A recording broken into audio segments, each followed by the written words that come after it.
मैं अमिता डोभाल अपने YouTube channel भाषा सेतु के माध्यम से पाठ बाल गोविंद भगत के प्रश्नोत्तर लेकर प्रस्तुत हूँ। पहला प्रश्न, खेती-बाड़ी से जुड़े गृहस्थ बाल गोविंद भगत अपनी किन चारित्रिक विशेषताओं के कारण साधु कहलाते थे? उत्तर, बाल गोविंद भगत एक गृहस्थ थे, परंतु उनमें साधु कहलाने वाले गुण भी थे। कबीर पर अटूट आस्था थी, उन्हीं के आदर्शों पर चलते थे, उन्हीं को अपना साहब मानते थे, उन्हीं के पद गाते थे। कभी झूठ नहीं बोलते थे, खरा व्यवहार रखते थे, किसी से भी दो टूक बात करने में संकोच नहीं करते थे, न किसी से झगड़ा करते थे, किसी की चीज नहीं छूते थे, न ही बिना पूछे व्यवहार में लाते थे। जो कुछ खेत में पैदा होता सिर पर लादकर पहले उसे कबीरपंथी मठ में ले जाते, वहाँ से जो कुछ भी भेंट स्वरूप मिलता था उसे प्रसाद स्वरूप घर ले आते थे। भगत घर गृहस्थी में बहुत निर्लिप्त भाव से रहते थे, उनमें लालच बिल्कुल भी नहीं था। उनकी इसी विरक्ति ने उन्हें साधु बना दिया था। प्रश्न 2, भगत की पुत्र वधू उन्हें अकेले क्यों नहीं छोड़ना चाहती थी? उत्तर, भगत की पुत्र वधू उन्हें अकेले छोड़कर नहीं जाना चाहती थी, क्योंकि भगत के बुढ़ापे का वह एकमात्र सहारा थी। भगत वृद्ध हो चुके थे, अपने खाने पीने और स्वास्थ्य का ध्यान नहीं रखते थे। उसके चले जाने के बाद भगत की देखभाल करने वाला और कोई नहीं था, इसलिए उनकी पुत्रवधू उनकी सेवा में शेष जीवन व्यतीत करना चाहती थी। प्रश्न 3, भगत ने अपने बेटे की मृत्यु पर अपनी भावनाएं किस तरह व्यक्त की? उत्तर, बेटे की मृत्यु पर भगत ने पुत्र के शरीर को एक चटाई पर लिटा दिया, उसे सफ़ेद चादर से ढक दिया तथा गीत गाकर अपनी भावनाएं व्यक्त की। उन्होंने अपनी पुत्र वधू से कहा, यह अवसर शोक मनाने का नहीं है, यह आनंद की बात है, उत्सव मनाओ। उनके अनुसार आत्मा परमात्मा के पास चली गई, विरहनी अपने प्रेमी से जा मिली, इसलिए दुखी नहीं होना चाहिए। प्रश्न 4, भगत के व्यक्तित्व और उनकी वेशभूषा का अपने शब्दों में चित्र प्रस्तुत कीजिए। उत्तर, बाल गोविंद भगत एक गृहस्थ थे, लेकिन उनमें साधु सन्यासियों के गुण भी थे। वे अपने किसी काम के लिए दूसरों को कष्ट नहीं देना चाहते थे, बिना अनुमति के किसी की वस्तु को हाथ नहीं लगाते थे, कबीर के आदर्शों का पालन करते थे। सर्दियों में भी अंधेरा रहते ही पैदल जाकर गंगा स्नान करके आते थे तथा कबीर के भजन गाते थे। वेशभूषा से भगत साधु लगते थे। वे मंझोले कद के गोरे चिट्टे व्यक्ति थे। उनका चेहरा सफ़ेद बालों से हमेशा जगमग रहता था। शरीर पर कपड़े बहुत कम पहनते थे, कमर में एक लंगोटी मात्र और सिर पर कबीर पंथियों किसी कनफटी टोपी पहनते थे। मस्तक पर रामानंदी चंदन का टीका, गले में तुलसी की जड़ों की माला बांधे रखते थे। जाड़े में काली कमली अपने ऊपर ओढ़े रखते थे तथा मधुर स्वर में भजन गाते थे। प्रश्न 5, बाल गोविंद भगत की दिनचर्या लोगों के अचरज का कारण क्यों थी?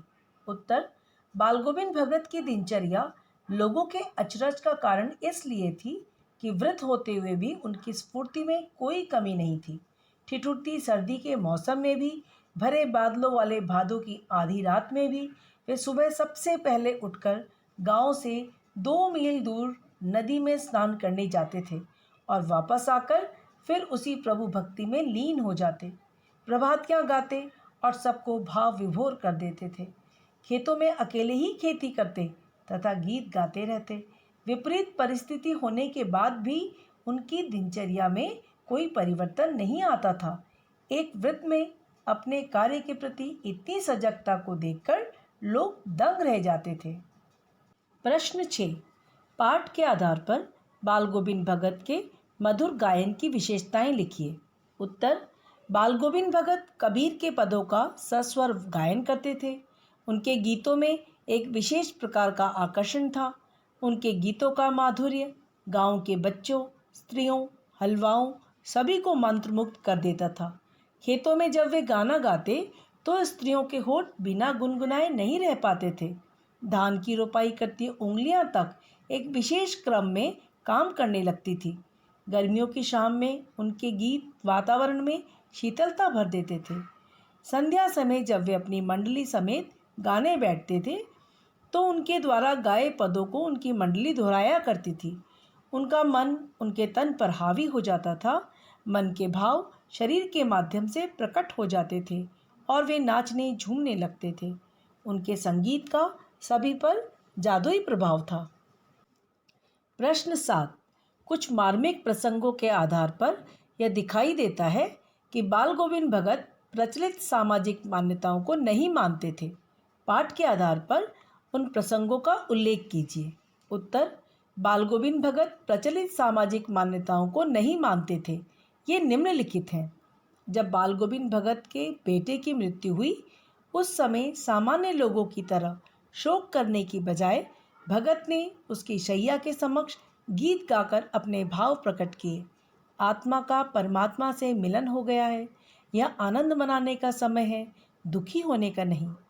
बेटे के क्रियाकर्म में भी उन्होंने सामाजिक रीति रिवाजों की परवाह न करते हुए अपनी पुत्रवधू के हाथों से मुखाग्नि दिलवाई। समाज में विधवा विवाह का प्रचलन न होने के बावजूद भी उन्होंने अपनी पुत्रवधू के भाई को बुलाकर उसकी दूसरी शादी कर देने का आदेश दिया। अन्य साधुओं की तरह भिक्षा मांगकर खाने के विरोधी थे। वे सिर्फ अपने घर का ही भोजन करते थे। प्रश्न 8। धान की रोपाई के समय समूचे माहौल को भगत की स्वर लहरियाँ किस तरह चमत्कृत कर देती थी? उस माहौल का शब्द चित्र प्रस्तुत कीजिए। उत्तर: आषाढ़ मास की रिमझिम वर्षा हो रही थी। धान की रोपाई करते समय भगत धान के पौधों को पंक्तिबद्ध करते हुए संगीत की तान छेड़कर समूचे वातावरण को संगीतमय कर देते थे। उनकी मधुर वाणी को सुनते ही लोग झूमने लगते थे। स्त्रियां स्वयं को रोक नहीं पाती थी और अपने आप उनके होठ कांपकर गुनगुनाने लगते थे। हलवाओं के पैर ताल से उठने लगते थे। इस तरह भगत के संगीत के साथ काम करने का उत्साह कई गुना बढ़ जाता था। बाल गोविंद भगत के संगीत के जादू से संपूर्ण सृष्टि मिठास में खो जाती थी। प्रश्न 9। पाठ के आधार पर बताएं कि बाल गोविंद भगत की कबीर पर श्रद्धा किन किन रूपों में प्रकट हुई है? उत्तर: बाल गोविंद भगत द्वारा कबीर पर श्रद्धा निम्नलिखित रूपों में प्रकट हुई है। बाल गोविंद भगत कबीर को अपना साहब मानते थे। कबीर के पदों का गायन करते थे। अपने खेतों में होने वाली पैदावार को साहब की संपत्ति मानते थे। इसलिए जो कुछ खेत में उपजता उसे सबसे पहले कबीरपंथी मठ में अर्पित करते और प्रसाद रूप में जो वहाँ से मिलता उसी से अपना घर परिवार चलाते थे। उन्होंने कबीर की तरह ही सीधा साधा जीवन बिताया और बाह्य आडंबरों का विरोध किया। कबीर गृहस्थ होकर भी सांसारिक मोह माया से मुक्त थे। उसी प्रकार बाल गोविंद भगत ने भी गृहस्थ जीवन में बंधकर भी साधु समान जीवन व्यतीत किया। कबीर की तरह बाल गोविंद भगत भी कनफटी टोपी पहनते थे, रामानंदी चंदन लगाते थे तथा गले में तुलसी माला पहनते थे। भगत कबीर की तरह निर्गुण ब्रह्म के उपासक थे। कबीर की ही तरह शरीर को नश्वर और आत्मा को अमर मानते थे। प्रश्न 10। आपकी दृष्टि में भगत की कबीर पर अगाध श्रद्धा के क्या कारण रहे होंगे? उत्तर: बाल गोविंद भगत कबीर पर अगाध श्रद्धा रखते थे क्योंकि कबीर ने सामाजिक कुप्रथाओं का विरोध कर समाज को एक नई दृष्टि प्रदान की। उन्होंने मूर्ति पूजा का खंडन किया तथा समाज में व्याप्त ऊंच नीच के भेदभाव का विरोध कर समाज को एक नई दिशा की ओर अग्रसर किया। कबीर के जीवन की सरलता, सादगी और वैराग्य भाव जैसे आदर्शों ने बाल गोविंद भगत के मन को प्रभावित किया होगा। दोनों के विचार एक दूसरे से मिलते हैं। प्रश्न 11। गांव का सामाजिक सांस्कृतिक परिवेश आषाढ़ चढ़ते ही उल्लास से क्यों भर जाता है? उत्तर: ग्रामीण सामाजिक सांस्कृतिक परिवेश में आषाढ़ मास का विशेष महत्व है। इस मास में घिरते बादलों को देखकर, वर्षा को रिमझिम बरसते देख किसान का हृदय प्रफुल्लता और उल्लास से भर जाता है। समूचा गांव खेतों में उमड़ पड़ता है। कहीं हल चल रहे होते हैं, कहीं धान रोपने का काम चल रहा होता है। धरती की तपन वर्षा के शीतल जल से शांत हो जाती है। स्त्रियां हलवाई, बच्चे सभी गीत गाते दिखाई देते हैं। इसीलिए गांव का परिवेश उल्लास से भर जाता है। प्रश्न 12। ऊपर की तस्वीर से यह नहीं माना जाए कि बाल गोविंद भगत साधु थे। क्या साधु की पहचान पहनावे के आधार पर की जानी चाहिए? आप किन आधारों पर यह सुनिश्चित करेंगे कि अमुक व्यक्ति साधु है? उत्तर। एक साधु की पहचान उसके पहनावे से नहीं बल्कि उसके आचार व्यवहार तथा उसकी जीवन प्रणाली पर आधारित होती है।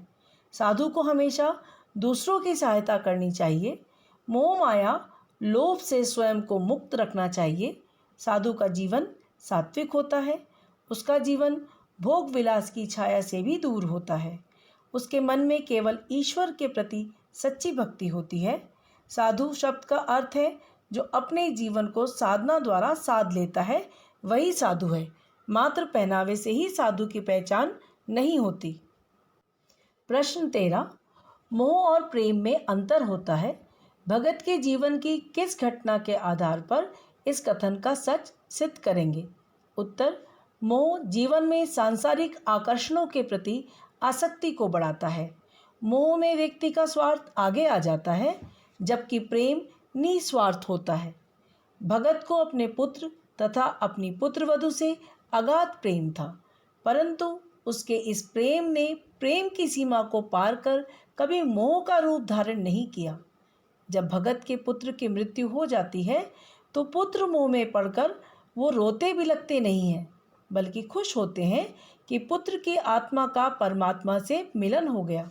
दूसरी तरफ वे चाहते तो मोहवश अपनी पुत्रवधू को अपने पास रोक सकते थे, परंतु उन्होंने अपनी पुत्रवधू को जबरदस्ती उसके भाई के साथ भेजकर उसके दूसरे विवाह का निर्णय किया। सच्चा प्रेम अपने सगे संबंधियों की खुशी में है, परंतु मोहवश हम सामने वाले के सुख की अपेक्षा अपने सुख को प्रधानता देते हैं। बाल गोविंद भगत ने भी सच्चे प्रेम का परिचय देकर अपने पुत्र और पुत्रवधू की खुशी को ही उचित माना। मिलते हैं अगले वीडियो के साथ।